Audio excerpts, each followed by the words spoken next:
आधी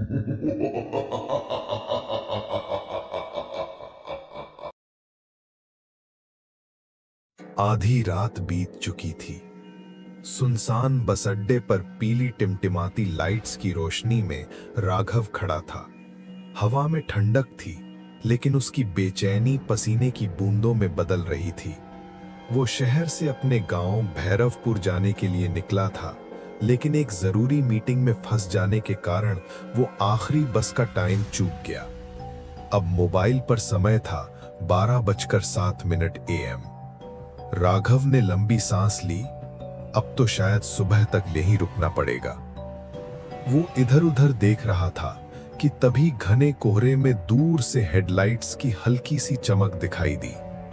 चंद सेकंड में वो रोशनी तेज होती गई और एक जंग लगी पुरानी बस उसके सामने आकर चीखते ब्रेक के साथ रुक गई। बस की बॉडी पर उखड़े हुए रंग के बीच धुंधले, लगभग मिट चुके अक्षरों में लिखा था भैरवपुर। बस के दरवाजे की चरमराहट के साथ एक लंबा, दुबला पतला आदमी बाहर निकला।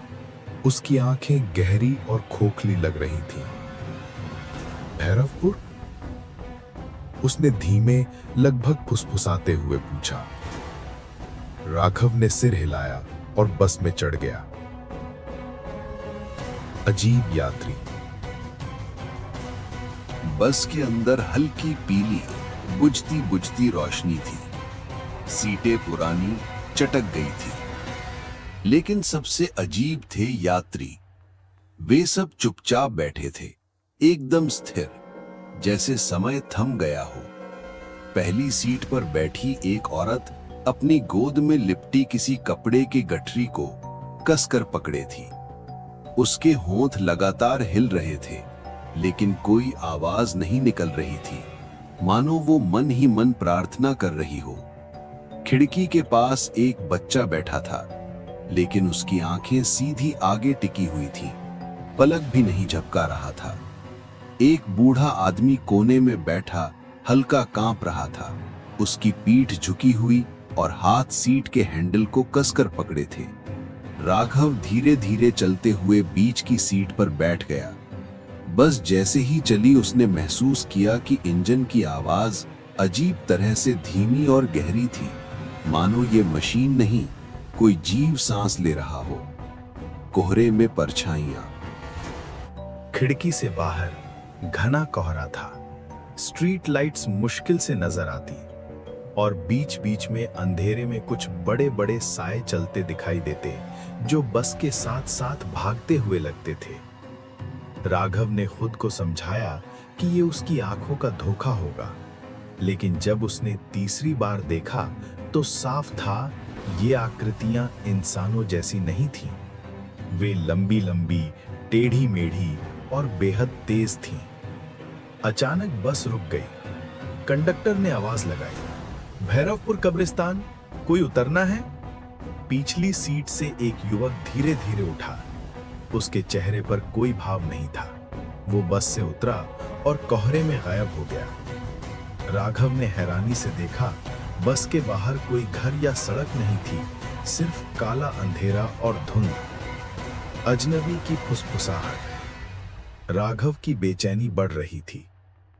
उसने बगल में बैठे बूढ़े आदमी से धीरे से पूछा, ये बस अजीब जगहों पर क्यों रुक रही है? बूढ़े ने आंखें बंद रखते हुए कहा, ये बस सिर्फ यात्रियों के लिए नहीं है, ये आत्माओं के लिए है। राघव हक्का बक्का रह गया। क्या मतलब? बूढ़ा धीरे से बोला, हम सब मर चुके हैं, मैं, ये औरत, वो बच्चा और शायद तुम भी। राघव हंसने की कोशिश करते हुए बोला, अरे मैं तो जिंदा हूं। बूढ़े ने धीरे से सिर उठाया। उसकी गर्दन पर गहरा सूखा घाव था, जैसे किसी धारदार चीज ने उसे काट दिया हो। मैं इस सड़क पर हादसे में मरा था। जो यहां आते हैं वापस नहीं लौटते। भयावह सच। राघव का दिल जोर से धड़कने लगा। उसने घबराहट में अपनी जेब से फोन निकाला। स्क्रीन टूटी हुई थी, लेकिन चालू हो गई। उस पर दर्जनों मिस्ड कॉल्स थे। न्यूज नोटिफिकेशन में लिखा था, भैरवपुर के पास हाईवे पर युवक की मौत, कार और ट्रक की टक्कर में मौके पर ही दम तोड़ा। समय 11:45 PM। तस्वीर में उसका अपना चेहरा था। उसके कानों में आवाज गूंजी, कंडक्टर की। अगला स्टॉप भैरवपुर कब्रिस्तान। अंधेरे का शहर। जैसे जैसे बस आगे बढ़ी, बाहर का कोहरा और घना होता गया।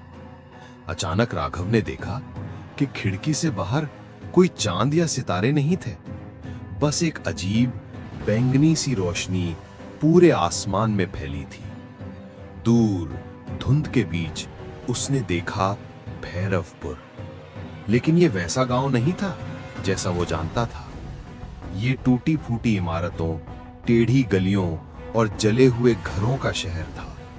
हर जगह सन्नाटा था और खिड़कियों से काले साए झांक रहे थे। अंतिम मोड़।